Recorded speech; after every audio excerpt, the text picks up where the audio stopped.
हाँ मु doctor Santosh Kumar Mahapatra dean ओयूएचएस Odisha Bhubaneswar आज कार्यक्रम तो गोटे माने खूब सुंदर कार्यक्रम जोटा कि 1916 मसीह आरंभ करथिला हमर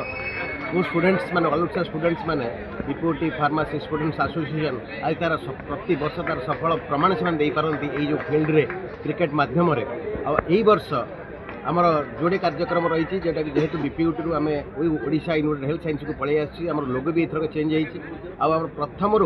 पूर्वर प्रेसिडेंट्स जो ऑफिस टू आज पर्यंत समस्ते प्रति वर्ष यही क्रिकेट माध्यम यही फील्ड माध्यम समस्त ऑल ओडिशा स्टूडेंट्स मान जोड़ती गोटे सौहार्दपूर्ण वातावरण तैयारी करती आ भाईचारा रखिंट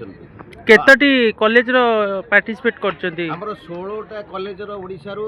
42 कॉलेज भितर 16टा कॉलेज पार्टिसिपेट करछंती even if Rourkela Kanak Manjari even if हमरो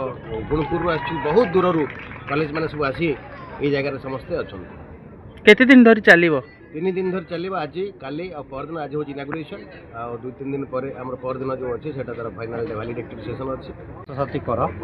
मु गवर्निंग बॉडी अछि एओबीपीएस रो गवर्निंग बॉडी अछि 2016 मसिया रु ए एसोसिएशन गढ़ाई ए कार्यक्रम तयारी चली आसु अछि आ एटा भी आगु को बहुत सफल हबो एटा पिला मानक भितर कोऑपरेशन कोऑर्डिनेशन बहुत भलो रहउची आ आगु को एटा बहुत भलो रही।